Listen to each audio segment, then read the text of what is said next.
The Chennai shopping mall శ్రావణ సంబరం KG sale nakshi jewellery Mela flat 50% of.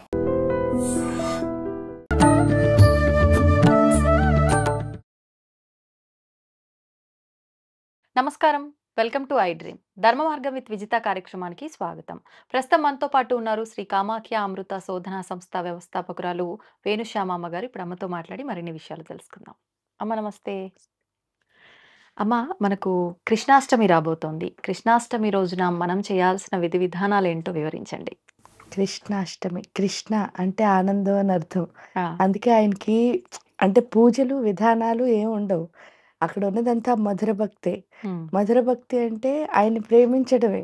ఓ, ఎందుకు ప్రేమించడం ఎలా వస్తుంది అంటే గుండెకి ఉమ్, ప్రేమ అన్నది ఉంది అని మనందరం అనుకుంటాం నార్మల్గా. ఆ, అంటే నా గుండె అంతా ప్రేమతో నిండింది. చాలా మందిని మీరు చూస్తారు. ఉమ్, నేను అందరినీ బాగా ప్రేమిస్తానండి, కానీ ఒక్కళ్ళు కూడా నన్ను ప్రేమించరు అని బాధపడేవాళ్ళు ప్రతి ఒక్కళ్ళు. ప్రతి ఒక్కళ్ళు అది ఉంటారు. అవును. ఎందుకు అంటే అందరూ అలాగే బాధపడుతూ ఉంటారు. ఉమ్, దాని ఎందువల్ల అనంటే గుండెకి ప్రేమ ఉంది అని అనుకుంటున్నాం కానీ 5వ సంవత్సరం వరకు ఎలా ఉంటుందిట అంటే అందరూ ప్రేమమూర్తుల కిందే.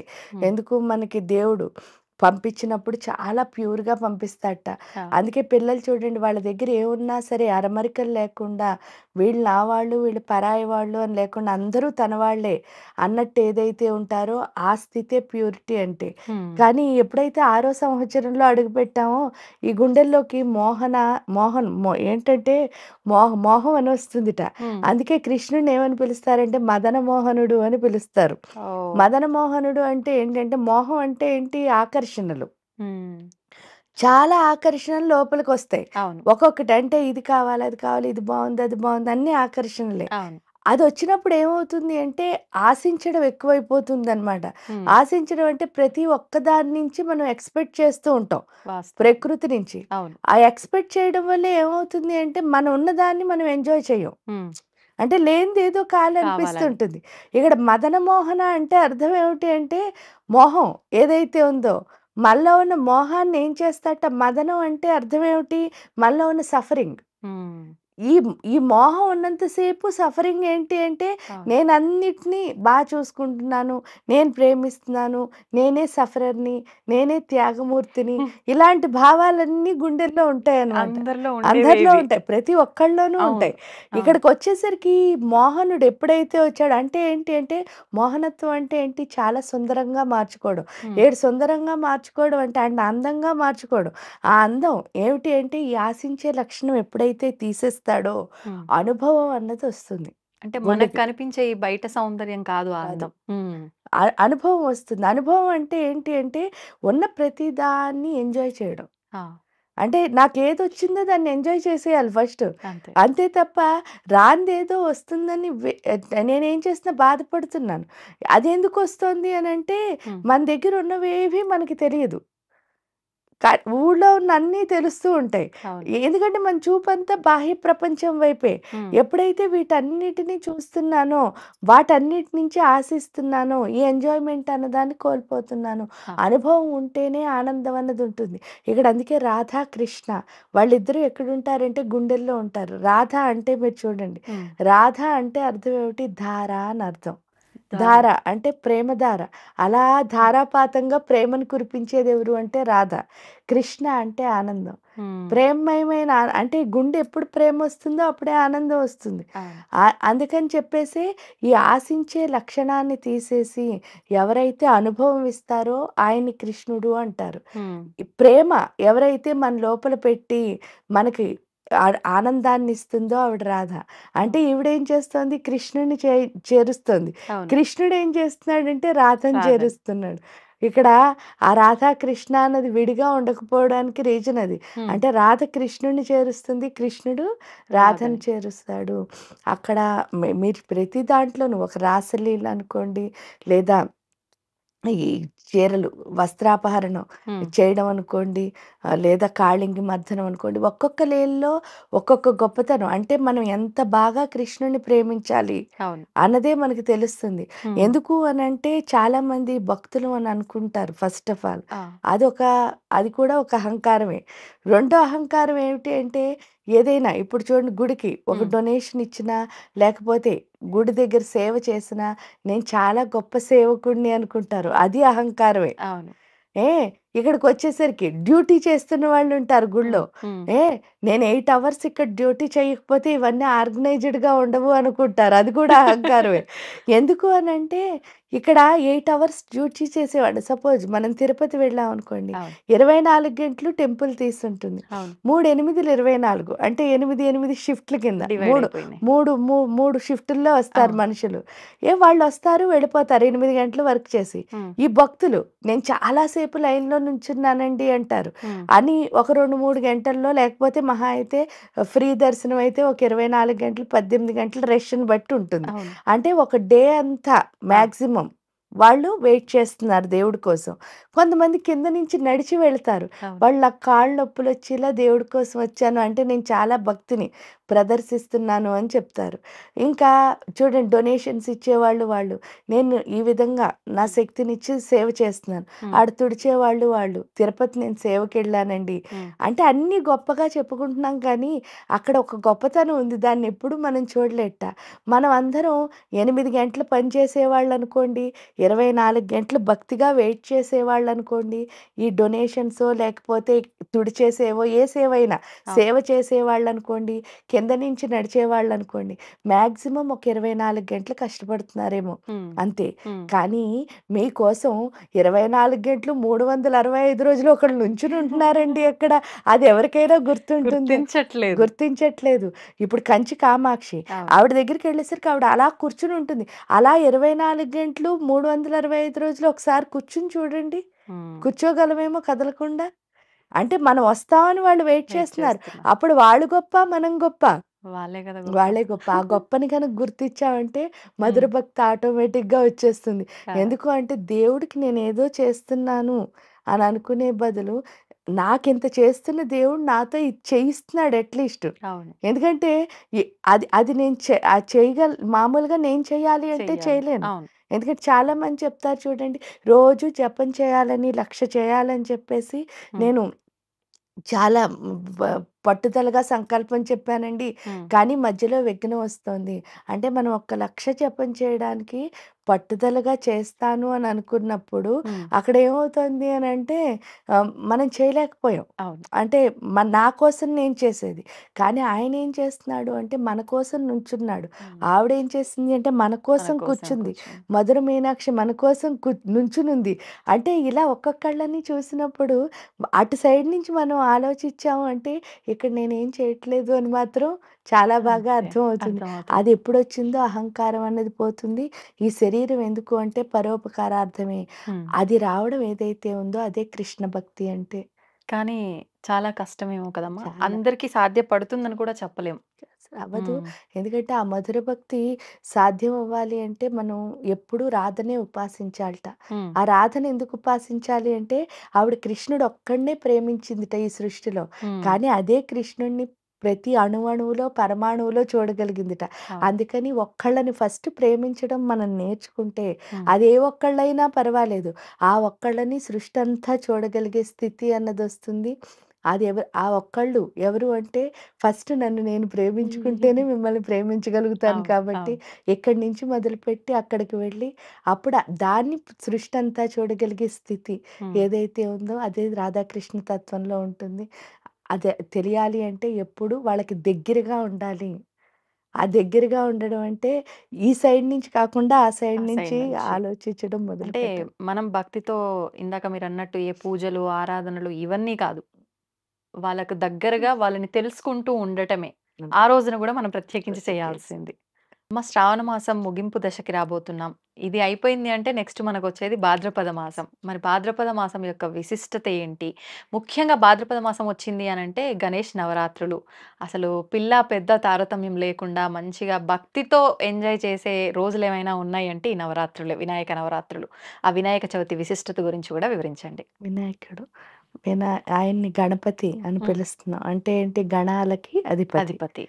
ఆ గణాలకు అధిపతి అయిన గణపతి మనకేమిస్తాడు అని ప్రశ్నించుకుంటే, అసలు గణపతి ఉపాసన ఎందుకు చేస్తాం? అంటే గణపతికి పూజ ఎందుకు చేస్తాం? హ్మ్. మనం చూసినప్పుడు మన హిందూ ధర్మంలో అందరూ కూడా ఫస్ట్ గణపతికి అంటే పసుపు వినాయకుడికి పూజ చేసిన తర్వాతే ఏ పూజైనా. అవును. అంటే మొదటగా వినాయకుడు పూజ చేసినప్పుడు కూడా మనం పసుపు వినాయకుడికి పూజ చేస్తాం. చేస్తాం. ఈ గణపతి పూజ ఎందుకు చేస్తున్నాము అంటే, మనం ఏ పూజ అయితే చేస్తున్నామో, ఆ పూజ యొక్క ఫలితం మనకి రావాలి హ్మ్. అన్నప్పుడు గణపతి పూజ చేయాలి అని చెప్పారు. ఎందుకు అది అనంటే, జనరల్‌గా చూడండి మీరేదైనా పూజలకి వెళ్ళినప్పుడు, ఆ! పూజ ఎవరు చేసుకుంటున్నారో వాళ్ళే పూజ చేసుకుంటూ ఉంటారు. హ్మ్. హ్మ్. మిగతా వెళ్ళినందరూ ఏంటంటే, అక్కర్లేనివన్నీ అంటే వాళ్ళ వాళ్ళ అప్పుడే కలుసుకుంటారు. అవును. హ్యాపీగా మాట్లాడుకుంటూ ఉంటారు. మాట్లాడుకుంటూ. అంటే ఏ పెళ్ళికి వెళ్ళినా మీరదే చూస్తారు ఎక్కడైనా. అంటే వీళ్ళకి వీళ్ళు మాట్లాడుకుంటూ ఉంటారక్కడ. అవును. కానీ పూజకి వెళ్ళినప్పుడు అస్సలు ఉండకూడదట. ఎందుకంటే మౌనమే మంచి సాధన అని అంటారు. హ్మ్. ఫస్టు ఈ మౌనం అంటే మాట్లాడకుండా ఉంటే కదా దీన్ని మౌనంగా ఉంచడం తెలుస్తుంది. ఓకే. ఓకే. అంటే ఇప్పుడు విగ్రహారాధనన్న కూడా అంతే. హ్మ్. ఏంటి అంటే ఫిజికల్‌గా ఒక విగ్రహానికి ఆరాధించి దాన్ని ధ్యానించడం మొదలుపెడితే స్లోగా శూన్యంలోకి వెళ్తాము అని చెప్పేసి ఒక ఫార్మ్‌ని వాళ్ళు క్రియేట్ చేశారు. అదే విధంగా ఈ మాట ఆపితేనే దీన్ని కూడా ఆపడం తెలుస్తుంది. హ్మ్. మైండ్‌ని. అంటే ఓకే. మెయిన్ మనస్సు మౌనంగా ఉండడం చాలా ఇంపార్టెంట్. అవును. అంటే దీన్ని గూడా కొంతసేపు మౌనంగా కంట్రోల్ ఉంచాలి. జేయాలి. అంటే ఉంచుకోవాలి. కొన్ని విషయాల్లో. హ్మ్. ఎందుకు అనంటే అక్కడ పూజకి వెళ్ళాము అంటే అక్కడ ఒక శక్తి, ఒక జ్ఞానం ఉంటాయి పూజలో ఖచ్చితంగా. ఆ మంత్రశక్తి ఏదైతే ఉందో తద్వారా వచ్చే జ్ఞానాన్ని మనం తీసుకోవాలి. తీసుకోవాలి. తీసుకోవాలి అంటే మనం ఏంటి యాహ్, ఈ ఈ పక్కన ఈ మాట్లాడుకోవడం. ఇదంతా ఎందుకొచ్చింది అంటే మన లోపలున్న అహంకారం వల్లే. మాట్లాడటం. ఏంటికు నేను అన్నది ఇక్కడ ఒక ఐడెంటిటీ ఉంది. హ్మ్. అప్పుడు నువ్వు అన్న ఐడెంటిటీతో నాకు మాట్లాడాలనిపిస్తోంది. హ్మ్. ఎప్పుడు మనిద్దరిని ఇలా ఏంటంటే ఫిజికల్ ఫార్మ్‌లోనే చూసుకుంటున్నాం. చూసుకుంటున్నాం. ఈ భౌతిక దేహమే నాది అని హ్మ్. అనుకునే భ్రమలో ఏదైతే ఉన్నో అది పోతేనే మనకి యాక్సెప్టెన్స్ అన్నదొస్తుంది. అక్కడ యాక్సెప్ట్ చేయడం అంటే ఏంటంటే ఆ పూజ యొక్క శక్తి జ్ఞానాన్ని హ్మ్. మన లోపలికి మనకి తెలియకుండా అబ్జార్బ్ చేసుకునే స్థితి. అది ఓకే. ఎప్పుడొస్తుంది అనంటే అందుకే ఏం చెప్పారు వినాయకుడిని అమ్మ చక్కగా నలుగు పెట్టుకుంది. ఆ నలుగు పిండికి ప్రాణం పోసి ఆయన పేరు గణపతి అంది. అవును. నలుగు పెట్టుకోవడం అంటే దేహానికి పట్టిన మురికిని వదిలించుకోవడం. హ్మ్. భౌతిక దేహానికి ఏం మురికి పట్టింది అంటే ఇప్పుడు చెప్పుకున్నదే. నేను అన్న అహంకారం. అహంకారం. ఈ అహంకారం పోతేనే మనం ఎందుకు యాక్సెప్ట్ చేయగలుగుతామంటే అహంకారం ఉన్నంత సేపు హ్మ్. నాకన్నీ తెలుసు అనిపిస్తుంది. ఇంకెవరు చెప్పినా మనకి వినాలనిపించదు. అవును. ఈ నలుగెందుకు పెడుతున్నాడు వినాయకుడంటే, ఆయన అంటే ఆయన ఉపాసన చేయడం అంటే ఒంటికి నలుగు పెట్టుకోవడమే. అంటే హ్మ్. ఇంప్యూరిటీని తీసేసుకోవడం. తీసేయటం. మామూలుగా నలుగు పెట్టుకున్నప్పుడు ఏంటి చూడండి ఒక్కొక్క రంధ్రం ఓపెన్ అవుతుంది. అవును. అందులోకి ఆక్సిజన్ వెళ్ళి రక్త ప్రసరణ జరిగి హ్మ్. శరీరం కాంతివంతంగా అవుతుంది. ఇదే కదా చెప్తున్నారు. ఇక్కడ ఈ ఆక్సిజన్ వెళ్ళడం అంటే ఏంటి? గణపతి యొక్క శక్తి లోపలికి వెళుతుంది. హ్మ్. గణపతి శక్తి ఎప్పుడైతే లోపలికి వెళ్ళిందో అక్కడేమవుతోంది, మన అంటే గణపతి శక్తి అంటే ఏంటి మళ్ళీ? అమ్మవారేమో ఆయనకి ప్రాణం పోసింది. అవును. ఎలా పోసిందిట? కామేశ్వర ముఖాలోక కల్పిత శ్రీ గణేశ్వర. గణేశుడి విగ్రహం తయారు చేస్తున్నప్పుడు హ్మ్. కామేశ్వరుడినే ఊహించుకుంటా అంటే ఆయన ముఖాన్ని ఊహించుకుంటూ చేసింది. అంటే ఆహా! ఇందులో ఆవిడ శక్తితో పాటు ఆయన శక్తి కూడా ఉంది. ఉంది. అక్కడ ఏంటి అంటే తండ్రి, తల్లి ఎప్పుడైనా తండ్రి మనకేమిస్తాడు అంటే ఉత్సాహాన్నిస్తాడు. ఏదైనా ఒక పని చేయాలంటే నువ్వు చెయ్యగలవు అన్న అవును. ధీమా ఎవరిస్తారు అంటే మనకి తండ్రి తండ్రి. ద్వారా సంక్రమిస్తుంది. తల్లి ఏం చేస్తుందిట అంటే మనకి తెలియకుండా మనకి బోలెడంత జ్ఞానాన్నిస్తుంది అమ్మ. హ్మ్. చిన్న మామూలు జనరల్‌గా ఒక ఇంటికి వెళ్ళామనుకో, ఆ! నీకెవరిష్టమని ఒక అమ్మాయిని అడిగితే వెంటనే ఏం చెప్తారట? మా నాన్న ఇష్టం అంటారు. ఒక అబ్బాయిని అడిగారనుకో, మా అమ్మ ఇష్టం అంటారు. అవును. ఇదేంటండి అని అనుకోకండి. నాన్న ఇష్టం అని అంటారు వాళ్ళు. హ్మ్. కానీ లైఫ్‌లో మిమ్మల్ని మీరు చూసుకున్నప్పుడు నాన్నంటే చాలా ఇష్టం అనిపిస్తూ ఉంటుంది కానీ, ఎక్కువ ఫాలో అయ్యేది అమ్మనే. అమ్మనే. అవును. ప్రతి అమ్మేం విషయంలో. చెప్తే అది ఎందుకు అంటే ఆవిడ పూర్తిగా మనకి జ్ఞానాన్నిస్తుంది. హ్మ్. తండ్రి ఏంటంటే మనం నిలబడ్డానికి అంటే మనం ఎలా నుంచోవచ్చు సమాజంలో అన్నదానికి ఉత్సాహాన్నిస్తాడు. హ్మ్. ఇక్కడ అదే ఏంటి అంటే కానీ ఏంటి మనం జనరల్‌గా ఏమంటామంటే శివయ్య అంటే జ్ఞానం, అమ్మ అంటే శక్తి. ఎందుకంటే ఆవిడని శక్తి అని పిలుస్తున్నారు. ఈయన్ని శివ ఆ! అని పిలుస్తున్నారు కాబట్టి అలా అనుకుంటున్నాం. కానీ ఇక్కడికొచ్చేసరికి ఏంటంటే ఈయన శక్తినిస్తారు. ఆవిడ జ్ఞానాన్ని ప్రసాదిస్తుంది. ఆహా! ఎప్పుడైతే ఆ శక్తి, జ్ఞానం మన లోపలికి వెళ్తాయో, వెళ్ళేసరికి అర్థమయ్యేది ఏమిటిట అంటే మనం వీక్‌గా ఉన్నంత సేపు నాకన్నీ తెలుసనిపిస్తుంది. హ్మ్. మనం ఎప్పుడైతే స్ట్రాంగ్ అయ్యామో నాకసలేం తెలీదు, నేర్చుకోవాల్సింది చాలా ఉంది. ఈ ఆ! ప్రకృతి చాలా పెద్దది. నేను చాలా చిన్నదాన్ని అనిపిస్తుంది. ఎప్పుడు ప్రకృతి పెద్దదనిపించిందో ప్రకృతి నుంచి మనం నేర్చుకోవడం మొదలుపెడతాం. మొదలుపెడతాం. ఎప్పుడు ప్రకృతి నుంచి నేర్చుకోవడం మొదలుపెట్టామో, మనం ఏం చేయాలనుకుంటున్నామో దానికొక వే అన్నది దొరుకుతుంది. హ్మ్. ప్రకృతి నుంచి నేర్చుకోవడం అంటేనే యాక్సెప్టెన్స్ అని అర్థం. ఎప్పుడు ప్రకృతిని యాక్సెప్ట్ చేస్తున్నామో, ఆ శక్తి, జ్ఞానం అన్నది ఇంకా ఇంకా పెరుగుతూ ఉంటుంది. ఆ ఓకే. పెరగడం ఎందుకంటే మనకు నాలెడ్జ్ పెరుగుతుంది. అవును. ప్రకృతిలో తిరుగుతూ ఉంటే ఎనర్జీ ఇస్తాయి. ఎందుకు?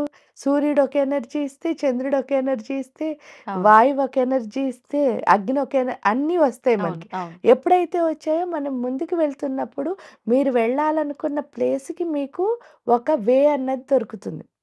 ఆ వే దొరికింది కాబట్టే ఏం చేశారు? ఆవిడ స్నానానికి వెళ్ళిందండి. శివుడొచ్చాడు అని చెప్పారు. హ్మ్. శివుడు రాగానే "ఈయన రావద్దు లోపలికన్నాడు." వెంటనే ఆయన పీక్ కట్ చేశాడు. ఆ స్టోరీ ఎంత గొప్పదంటే హ్మ్. చూడ్డానికి చాలా మామూలుగా ఏదో శివుడొచ్చి పీక్ కట్ చేసేసట, ఏనుగు తలకాయ ఆ! పెట్టాట. అసలది కాదు. ఇక్కడేంటి ఆవిడ స్నానానికి వెళ్ళింది. గుహ అంటే గుహ్యము అని అర్థం. ఆ! అంటే మూలాధార చక్రం. మన మూలాధార చక్రానికి అధిపతి గణపతి. ఆహాహా! అర్థమైందా? ఆ! మూలాధార చక్రానికి అధిపతి అయిన గణపతి ఏం చేస్తున్నాడు? హ్మ్. అక్కడ ఎవరున్నారో చూడండి. అమ్ముంది అంటే 3 చుట్ల పావు రూపంలో పడుకునుంది కుండలిని శక్తి రూపంలో. హుహు. ఆ పడుకున్న ఆవిడ ఏం చెప్పిందంటే, "ఒరేయ్! ఇక్కడ నువ్వే అధిపతివిరా బాబు. హ్మ్. కాబట్టి నేను పడుకున్నాను. నన్నెవరు నిద్ర లేపకుండా చూడు." హ్మ్. ఎప్పుడైతే చూడమందో జ్ఞానము అన్నది ఎక్కడి నుంచొస్తోంది? మూలాధారం మూలాధారం నుంచే నుంచి. పైకొస్తుంది. ఈ జ్ఞానం మూలాధారం నుంచి ఎప్పుడైతే పైకొస్తోందో ఈవిడ లేవాలి. హ్మ్. పడుకున్న ఆవిడ పడుకున్నాం. నిద్ర డిస్టర్బ్ అవుతుంది. అందుకని గణపతి ఏం చేశాడట? శివుడిని రావద్దన్నాడు. అవును. రావద్దంటే ఆయన ఏం చేశాడు? త్రి త్రిశూలం. ఎందుకంటే అహంకారం అన్నది ఎక్కడుంది అంటే, ఈ బాడీ అంతా ఎవరిని కనిపెట్టలేం. వీళ్ళు వీళ్ళు, వీళ్ళు ఆ! వీళ్ళు అని ఆ! డిఫరెన్స్ తెలీదు. అవును. ఇది ఉన్నంత సేపే ఇది పలానా అంటే ఏమొచ్చింది ఐడెంటిటీ. ఐడెంటిటీ.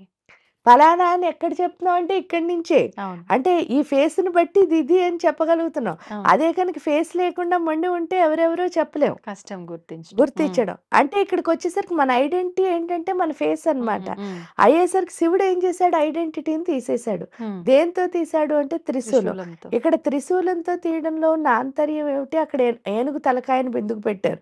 ఆ! ఇక్కడున్న 3 చుట్ల పాము ఏంటి అంటే 3 చుట్లు పాము అన్నారు కదా! హ్మ్. ఆ 3 ఏంటంటే మనలో ఉన్న సత్వ రజస్తమో గుణాలు. హుహు. నార్మల్‌గా ఒక మానవుడిలో సత్వ రజస్తమో గుణాలు ఎలా ఉంటాయి అనంటే ఇ ఇవన్నీ స్వార్థం అనమాట.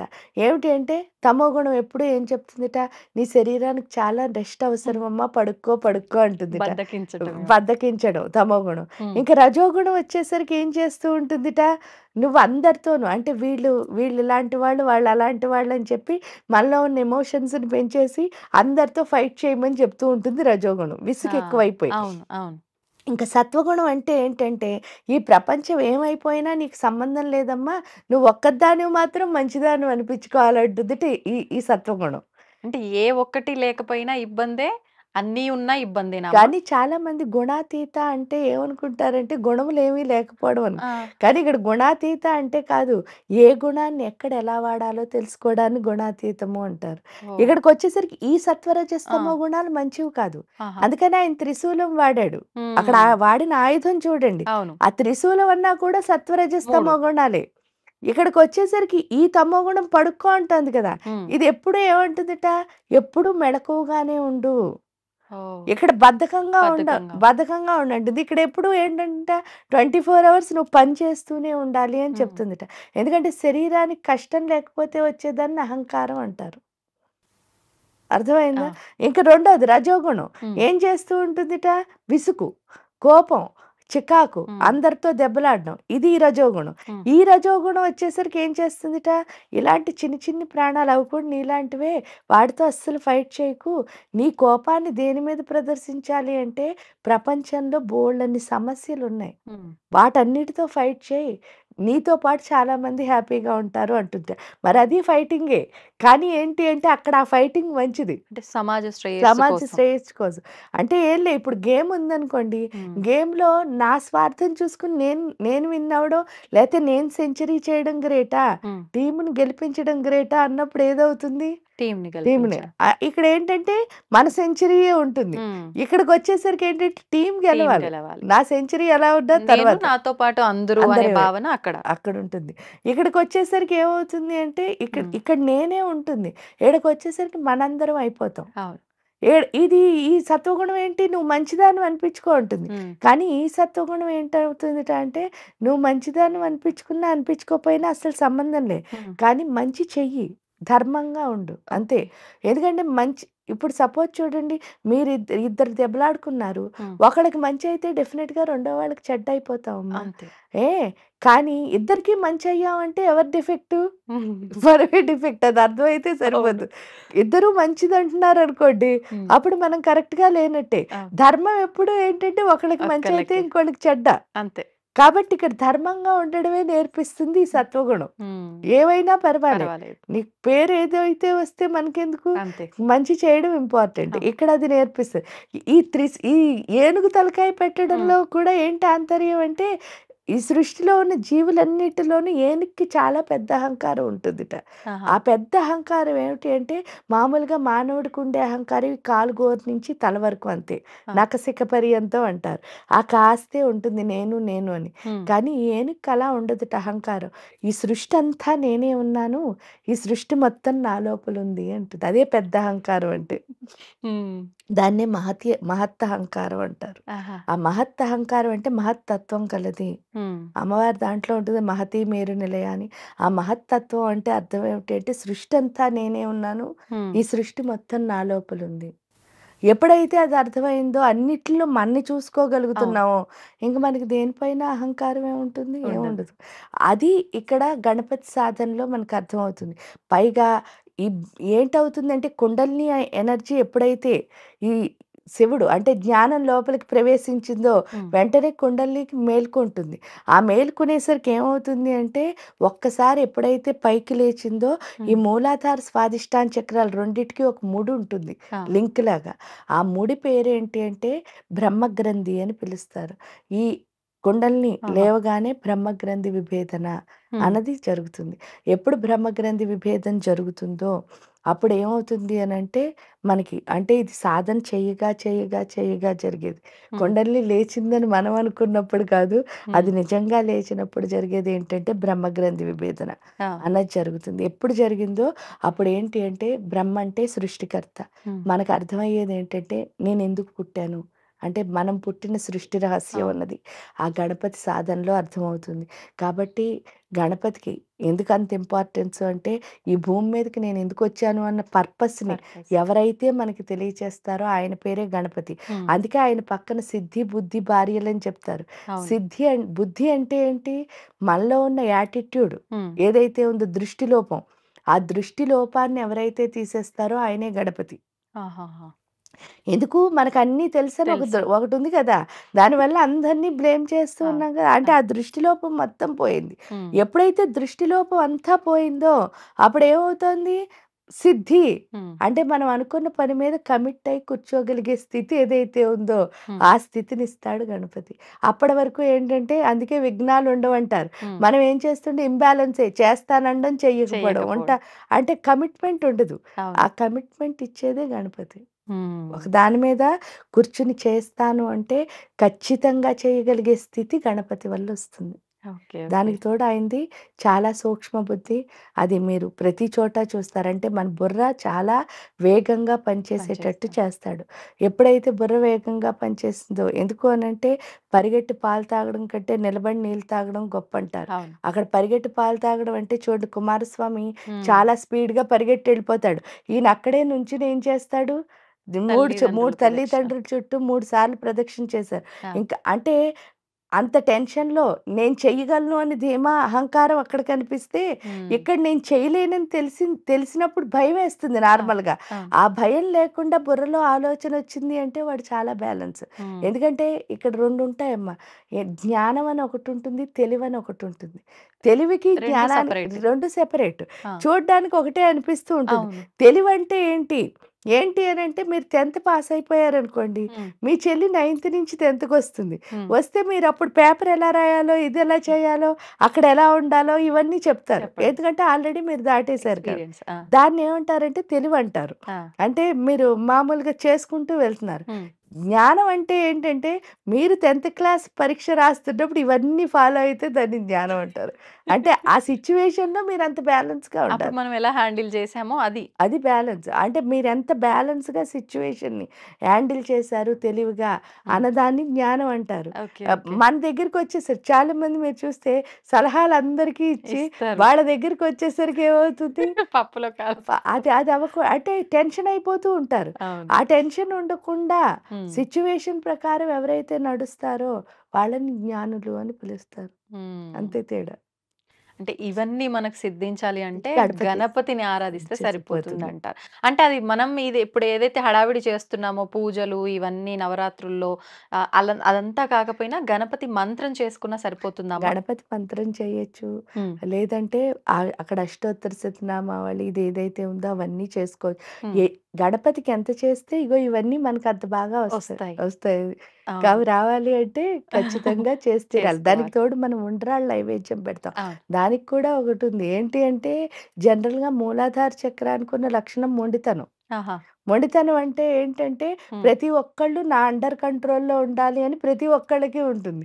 ఇది సాధ్యం గాదు. సాధ్యం అని కాదు. తెలిసినా సరే, మనం ఏం చేస్తూ ఉంటాం, అందరి చుట్టూ నా హ్మ్. చేతిలో ఉండాలి.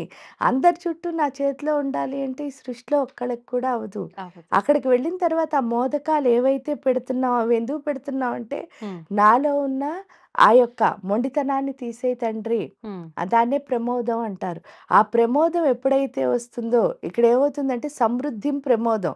ఆ! అంటే మన లోపలున్న ఆ యొక్క ప్రేమతత్వం ఏమవుతుందిట, నేను కమాండ్ చేస్తే నాతో ఒక్కళ్ళు కూడా ఉండరు. హ్మ్. ప్రేమిస్తే మాత్రమే ఉంటారు అని తెలుస్తుందిట. ఓహ్! ఎప్పుడైతే అర్థమైందో ప్రేమతో ఎన్ని రోజులైనా వాళ్ళని కట్టిపడేయొచ్చు తప్ప, కంట్రోల్ చేసి ఒక్క పూట కూడా వాళ్ళని ఉండలే. ఉంచలేము. మొత్తానికే ఇబ్బంది పడే అవకాశాలు అందువల్లే ఏర్పడతాయి. మనం అందరితో దూరం అయిపోతున్నాం. ఆ హ్మ్. సెపరేషన్ ఏదైతే అయిపోయిందో మనకి ప్రతి దాంతోనూ ఆ డిస్‌కనెక్షన్ ఏదైతే ఉందో వేర్పాటు అన్నది. హ్మ్. ఆ వేర్పాటు పోయి మళ్ళీ అందరినీ కలిపేది కూడా ఎవరు అంటే గణపతే. వినాయకుడు. హ్మ్. కాబట్టి మనందరం కలిసుండాలి అంటే పైగా ఏంటి అంటే లలితా ఉపాసనలో మొదటిగా మనం గణపతికే ఉపాసిస్తాం. ఆ ఆ! ఉపాసించడానికి కూడా కారణం ఏమిటి అంటే హ్మ్. ఆ తల్లిని చేరడానికి ఈయన మార్గం చూపిస్తాడు. ఓహ్! అంటే ఎలా వెళ్ళాలి అన్న అవును. త్రోవ చూపిస్తాడు. అది ఆహాహా! గణపతి మనకు చేసే హెల్ప్. హుహుహు. అంటే ఈ రకంగా గూడా అనుకోవచ్చా అమ్మ? మనకు భాద్రపద మాసం అయిపోయిన మరుక్షణమే మళ్ళీ నవరాత్రులు గూడా స్విచ్ ప్రారంభమవుతాయి కదా! ఆయన అమ్మవారికి. తీసుకెళ్తున్నా. ఓహ్! మీరిక్కడ చూస్తే అదే శ్రావణ ఆ! మాసం. శ్రావణ మాసంలో ఏంటి అంటే గౌరీదేవి, లక్ష్మీదేవిని ఆ! కొలుస్తున్నాం మనం. అవును. ఏ గౌరీదేవిని, లక్ష్మీదేవిని ఇక్కడ శివుడిని కూడా కొలుస్తారు. హ్మ్. కొంతసేపు ప్రాంతాన్ని బట్టి. విష్ణుమూర్తిని కూడా కొలుస్తాం. ఎందుకంటే శ్రవణ నక్షత్రంతో ఆ! ఉన్నది కాబట్టి శ్రావణ శ్రావణ మాసం. మాసం. ఇక్కడికొచ్చేసరికి చూడండి గౌరీని, లక్ష్మిని కొలిచి హ్మ్. ఫైనల్‌గా ఎక్కడికెళ్తున్నాం అంటే చాతుర్మాస్య దీక్ష అంటారు. ఇప్పుడే ఆ! మొదలుపెట్టాం. అంటే ఆషాఢ మాసం లాస్ట్‌లో 15 రోజులు మొదలుపెడతాం. హ్మ్. మొదలుపెట్టిన తర్వాత శ్రావణ మాసం నుంచి కార్తీక హ్మ్. మాసం వరకు మనం ఈ చాతుర్మాస్య దీక్ష చేస్తారు. అవును. ఇక్కడ గౌరీదేవి, లక్ష్మీదేవిని కొలిచి చివరికి ఎక్కడికెళ్తున్నాం కార్తీక మాసంలో అని చూసినప్పుడు శివుడు, విష్ణుమూర్తిలో విష్ణుమూర్తి. కలుస్తున్నాం. అవును. అదే అక్కడ జరుగుతోంది.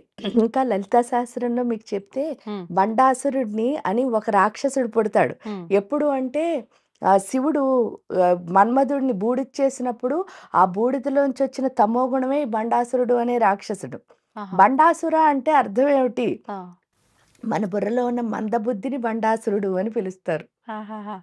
ఆ బండాసురుడు పుట్టిన వెంటనే ఆ మందబుద్ధిని తీసేయడానికి ఫస్ట్ అమ్మ ఏం చేసిందో చూడండి ఇక్కడ. హ్మ్. కామేశ్వర ముఖాలోక మహాగణేశ నిర్భిన్న విఘ్నయంత్ర ప్రహర్షిత అని చెప్తారు. హ్మ్. అంటే అర్థం ఏమిటి అనంటే వెంటనే ఈయన్ని తయారు చేసింది ఆవిడ. హుహుహు. ఎందుకు?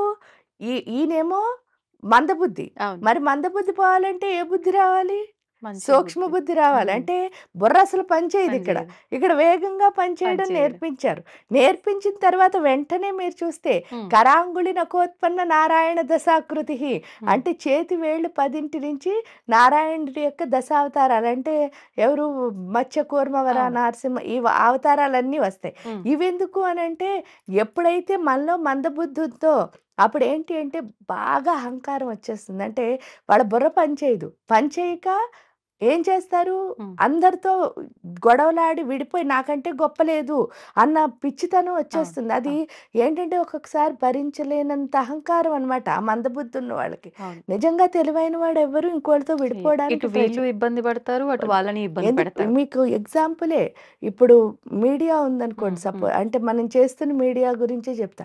తెలివైన వాడు ఆ మీడియాని ఏంటి అంటే ప్రపంచంతో కనెక్ట్ అవ్వడానికి వాడుకుంటాడు. అవును. అదే తెలివి తక్కువ వాడు సేమ్ మీడియాని ఎందుకు వాడుకుంటున్నాడు వాడు? వాడొక్కడు అవును. అయిపోవడానికి అవును. వాడుకుంటున్నాడు. అవును. స్వార్థానికి. అంతే. అంటే చూడండి అంటే డిఫరెన్స్ అంతే. తెలివికి, అహంకారానికి, అవును. అహంకార రాహిత్యానికి డిఫరెన్స్ అది. హ్మ్. మనం ఎంత నిరహంకారంగా ఉంటామో అంత ఎక్కువ మందితో కలుస్తాం. అవును. వాస్తవం. ఈడకొచ్చేసరికి అది అర్థం అవ్వాలి. హ్మ్. అది అర్థం అవ్వడం కోసమే ఈ దశ దశావతారాలు. దిక్కుల్లో దశావతార అంటే 8 దిక్కులు హ్మ్. కింద పైన మొత్తం 10. ఆహా! 10 అవతారాలు ఎందుకు పెట్టింది అంటే విష్ణువు అంటే మీరొకసారి హ్మ్. చిన్నది ఆలోచిస్తే మాయ ఇస్తాడు.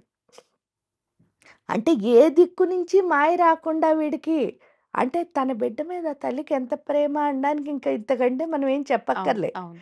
ఒక బిడ్డ పైన ఆ తల్లికి ఎంత ప్రేమ అంటే ఇదే. హ్మ్. ఏంటిట ఎటు నుంచి కూడా అంటే వీడు మందబుద్ధని తెలుసు. హ్మ్. వీడు అహంకారం తెలుసు. అందుకని ఫస్ట్ మందబుద్ధిని సూక్ష్మ బుద్ధి కింద మార్చడానికి ట్రై చేసి, హ్మ్. ఆ తర్వాత మొత్తం అన్నీ ఆ దిక్కుల్లోనూ వీడు ఎటువైపు మాయ పడకుండా హ్మ్. వెళ్ళేటట్టు చేసింది. ఓకే. వెళ్ళేటట్టు చేసిన తర్వాత ఎప్పుడైతే మాయిపోతుందో అవును. అప్పుడు కూడా వాడు మాట వినలేదు మీరు చూస్తే. హ్మ్. ఇంకా ఈవిడ మీదకి ఏం చేశాడు? యుద్ధానికొచ్చాడు. అవును. అంటే తల్లి నీకింత ఎప్పుడు దేవుడు మనకి హెల్ప్ చేయలేదని అనుకుంటాం. హ్మ్. మనం ఎంత చెడ్డ పని చేసినా చూడండి హెల్ప్ ఎలా వస్తుందో. ఆ! వీడు చెడ్డవాడని తెలుసు. అవును. కానీ వీడు బుర్ర మారుద్దాం అవును. అనుకుని గణపతిని అవకాశం. సృష్టిచ్చింది హ్మ్. హ్మ్. అక్కడ. అయినా బుర్ర మారలేదు. మారలేదు.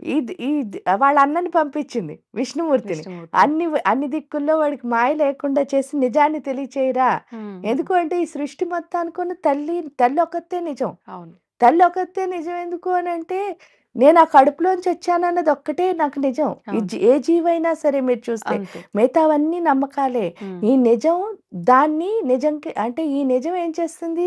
ఆ నమ్మకాన్ని నిజంలా మనకి చూపిస్తుంది. హ్మ్. హ్మ్. అది మనం అర్థం అర్థం చేసుకున్నాం. చేసుకోవాలి. అర్థం చేసుకోవాలంతే. హ్మ్. అర్థం చేసుకునే స్థితి లేదు. మళ్ళీ మాయ పోయిందా? పోలేదు వాడికి. పోకపోయేసరికి ఏం చేసిందంటే అప్పుడు ఆవిడేం చేసింది? కామేశ్వరాస్త్ర నిర్దగ్ధ సబండాసుర శూన్యక. హ్మ్. అంటే కామేశ్వరుడిని, "అయ్యా! ఇంక వీడు నా మాట వినట్లేదు. నువ్వే రావాలి" అని చెప్పేసి ఆ పశుపతిని తీసుకొచ్చి ఏం చేసి శివయ్యని తీసుకొచ్చి ఆయన్నే అస్త్రం కింద వాడి వాడిలో ఉన్న అజ్ఞానం పూర్తిగా తొలగించిన తర్వాత వాడు మళ్ళీ హ్మ్. మామూలుగా అయ్యాడు. అలా ప్రతి ఒక్కళ్ళకి అవ్వాలంటే నాకు ఒక్కొక్కసారి ఏమనిపిస్తుందంటే ఈ రాక్షసులు కూడా చాలా గొప్పవాళ్ళే. గొప్పవాళ్ళే. ఎందుకు గొప్పవాళ్ళు అనంటే మరి వాళ్ళని మార్చడానికి ఆవిడ ట్రై ట్రై చేసింది కదా! చేసింది. ఆ! మన్ని మార్చడానికి ట్రై చేస్తోంది. కానీ మనం అర్థం అంటే మనకక్కడ ప్రత్యక్షంగా జరిగినట్టుగా మనం నమ్ముతున్నాము. నమ్ముతుంది. కానీ మనకు ప్రత్యక్షంగా కనిపించట్లేరు, వినిపించట్లేరనే భావనలో మనమున్నాం. భావన అంటే ఎందుకొస్తుందంటే అమ్మ ఇప్పుడు చెప్తున్నదే లలితా శాస్త్రాన్ని చాలామంది చదువుతూ ఉంటారు. హ్మ్. ఆ చదవడం వల్లే ఆ భావనలో ఉండిపోతాం. అవును. ఎందువల్ల మనం రామాయణం చదువుకున్నాం. మనం చదవకపోయినా హ్మ్. మన స్కూల్‌లో చిన్నప్పుడు లెసన్స్‌లో చెప్పారు. అవును. లేదా మన మా అమ్మలు, పెద్దవాళ్ళు. తాతయ్యలు చెప్పారు. లేదా మనం ఇప్పుడు చూస్తున్న టీవీల్లో అవును. స్టోరీస్ వింటున్నాం. చెప్తున్నారు. అన్నీ వింటున్నాం. మనం జస్ట్ చదివాం, విన్నాం అంతే. హ్మ్. కానీ దాన్ని మనం అనుభవంలోకి తెచ్చుకోవాలంటే ఏం చేయాలి? ఆచరించాలి. సాధన చేయాలి. ఆచరిస్తేనే కదా అది. అవును. అభ్యాసం. మనం అభ్యాసం చేయలేదు. అవును. అభ్యాసం చేయకపోవడం వల్ల ఏంటి అంటే జస్ట్ చదువుతున్నాం అంతే. అంతే. అంటే జ్ఞానాన్ని తెలుసుకోవట్లేదు. తెలుసుకోవట్లేదు. ఇప్పుడు లలిత అన్నది చదవకూడదెప్పుడు. హ్మ్. అదేంటండి అని అంటారు. లలితా సహస్రనామాలు అసలు చదవకూడదు. హ్మ్. లలితా సహస్రనామాలను ఏం చేయాలంటే ఫాలో అవ్వాలి. హ్మ్. ఫాలో అవ్వాలంటే అందులో ఉన్న ఒక్కొక్క లక్షణం ఎవరికి రావాలి? మనకి హ్మ్. రావాలి. మనకి రావాలి కాబట్టి ఇక్కడ ఏం చేశారు చూడండి. ఫస్ట్ లక్ష్మీ సరస్వతులు హ్మ్. సచామర రమావాణి సవ్యదక్షిణ సేవిత కదా! హ్మ్. ఇప్పుడు పార్వతి గౌరీదేవి ఏం చేస్తోంది? మనలో ఉన్న ఆత్మశక్తి అన్నది పెంచుతోంది. హ్మ్. అందుకే వారాహి ముందు వారాహి నవరాత్రులు చేసుకున్న అవును. ఆషాఢ మాసంలో. అవును. ఇక్కడ వారాహి అమ్మవారంటే ఏంటి? జ్ఞానశక్తి. హ్మ్. మనలో జ్ఞానాన్ని ఎప్పుడైతే పెంచిందో పార్వతీ అమ్మవారు ఏం చేస్తుంది? మన ఆత్మశక్తిని అంటే ఆత్మ సాక్షాత్కార సిద్ధి నన్ను నేను చూసుకోవడం, హ్మ్. డీవియేషన్‌లేవి లేకుండా నేర్పిస్తోంది. అవును. జ్ఞానం, డీవియేషన్‌లేవి లేవు. వచ్చేసరికి లక్ష్మి హ్మ్. ఏం చేస్తుంది అంటే ఫస్ట్ మనకున్న మాయలన్నీ తొలగిస్తుంది. హ్మ్. ఈ ముగ్గురు 3 చేశారు ఆషాఢ, శ్రావణ మాసాల్లో. అవును. భాద్రపద మాసానికొచ్చేసరికి ఏమైంది అంటే వినాయకుడు ఎలా అమ్మ దగ్గరికి చేరాలో నేర్పించాడు. అవును. నేర్పించిన తర్వాత అమ్మే వచ్చింది. హ్మ్. అమ్మే వచ్చి ఏం చేసింది? చక్కగా తీసుకువెళ్ళింది. అమ్మొచ్చి తీసుకొని వెళ్ళి మళ్ళీ హ్మ్. శివ, విష్ణుమూర్తి. విష్ణుమూర్తి. శివకేశవులకి ప్రీతికరమైన మాసం కార్తీక మాసం. అవును. ఏమైంది యో అక్కడ కూడా మనం చూస్తే ఎప్పుడు నిద్రలో ఉన్న మనల్ని హ్మ్. ఏం చేశారాయన? యోగ నిద్ర ఆ! అంటే మెలకువగా ఉండేటట్టు చేశాడు. చేశారు. శివుడంటే పూర్తిగా జ్ఞానమే. అవును. ఇక్కడ ఏం చేసావు కామేశ్వరాస్త్రం అక్కడే వాడింది మరి. హ్మ్. హ్మ్. మనలో ఉన్న పూర్తిగా ఉన్న అజ్ఞానాలన్నీ తీసేసి. అలా చేస్తే చాతుర్మాస్య దీక్ష హ్మ్. నిజంగా ఏమవుతామంటే పూర్తిగా ఆ పశుపతత్వం ఏదైతే ఉందో ఆ జ్ఞానము అన్నది మనకొస్తుంది. హ్మ్. శ్రీ విద్యా ఉపాసన అంటే కూడా చాలామంది అమ్మవారికి సంబంధించిన ఉపాసన మాత్రమే అని అనుకుంటారు. హ్మ్. కానీ ఇక్కడ శ్రీ విద్యా ఉపాసన అంటే ఏంటి అంటే శివాశక్తుల యొక్క ఉపాసన. ఆహా! అందుకే శివ శివశక్తి ఐక్య రూపిణి లలితాంబిక అర్ధనారీశ్వర తత్వమే చెప్తుంది శ్రీ విద్యా ఉపాసన. హుహు. ఈ సృష్టంతా అర్ధనారీశ్వర తత్వమే ఆ! అని ప్రతి దాంట్లోనూ దాన్ని చూడగలిగే స్థితి హ్మ్. ఏదైతే ఉందో అది ఇచ్చేదే శ్రీ విద్యా ఉపాసన. ఫైనల్‌గా కార్తీక మాసంలో శ్రీ విద్యా ఉపాసకులం అయిపోతాం అందరం.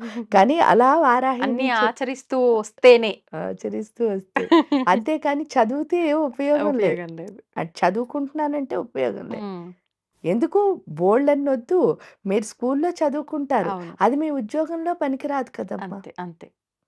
మీ అమ్మగారు వంట హ్మ్. చేస్తారనుకో, రోజు మీరు చూస్తూ ఉంటారు. నాకొచ్చేసి అనుకోవచ్చు. హ్మ్. కానీ మీరు నిజంగా వంట ప్రాక్టికల్‌గా చేసినప్పుడు అదెప్పుడు మీకు పనికిరాదు. అంతే. అంతే ఏదైనా అంతే. అవును. ఈ సృష్టిలో ఏ పనైనా అంతే. దాని లోతు తెలియాలి అంటే నేనక్కడ ఆచరించాలి. ఆచరించాలి. అందుకే ప్రాక్టీస్. సలహా ఇవ్వడం ఈజీ. హ్మ్. పని చేయడం చాలా కష్టం. కష్టం. గురూజీ ఎప్పుడూ ఒకటే చెప్పేవారు. హ్మ్. ఏంటంటే ఎప్పుడు ఎవరికీ చెప్పకూడదు ఆ! ఏదైనా. చెప్పా చేసే ముందా చే చేసే చేసే ముందు ఇది చేస్తాను అంటే ఇలా చేసేయి, అలా చేసేయి అని చెప్పకూడదనేవారు. ఆహా! ఎప్పుడు చెప్పొచ్చు అంటే నువ్వు చేసిన తర్వాత చెప్పొచ్చు. ఓహ్! లేదా ఇప్పుడు నువ్వు పొరపాటున నేలకి చెప్పలేంగా వచ్చేసిందనుకో హ్మ్. హ్మ్. నోట్లోంచి. ఆ నెక్స్ట్ మినిట్ నుంచి మనం దాన్ని ట్రై చేయాలి. ఎందువల్ల ట్రై చేయాలి అంటే దాని లోతేంటో తెలియకుండా నువ్వు పక్క వాళ్ళకి ఎలా చెప్పేసావు. సలహా ఇచ్చేస్తావు? హ్మ్. అనుభవం ఉండాలి మనకి అనుభవం ఏదైనా ముందర. ఉండాలమ్మా. అనుభవం లేకుండా ఎప్పుడు హ్మ్. అది చెప్పడం వల్ల ఏమవుతుందంటే ఒక్కొక్కసారి ఇప్పుడు చూడండి డ్రైవింగ్ ఏముంది ఇలా ఇలా ఏమవుతుంది తర్వాత? ప్రమాదాలు. అవును. అదే జరుగుతుంది. హ్మ్. చిన్న పిల్లలు వాళ్ళ తండ్రో, తల్లో డ్రైవ్ చేస్తుంటే పక్క సీట్‌లో కూర్చొని ఆ! నేను ఆ! చేస్తా అంటారు. ఇచ్చేస్తారా? ఇవ్వరు. వాళ్ళేమనుకుంటున్నారు ఇలా ఇలా అనడం ఒకటే అవును. అనుకుంటున్నారు. అవును. అది తెలియాలి అంటే దాని లోతు మనం డ్రైవింగ్ నేర్చుకోవాలి. నేర్చుకోవాలి. అలాగే సాధన చేస్తేనే దాని లోతు తెలుస్తుంది తప్ప, హ్మ్. చదివితే దాని లోతు తెలీదు. తెలీదు. అద్భుతమైన వివరణమ్మా. ధన్యవాదాలు.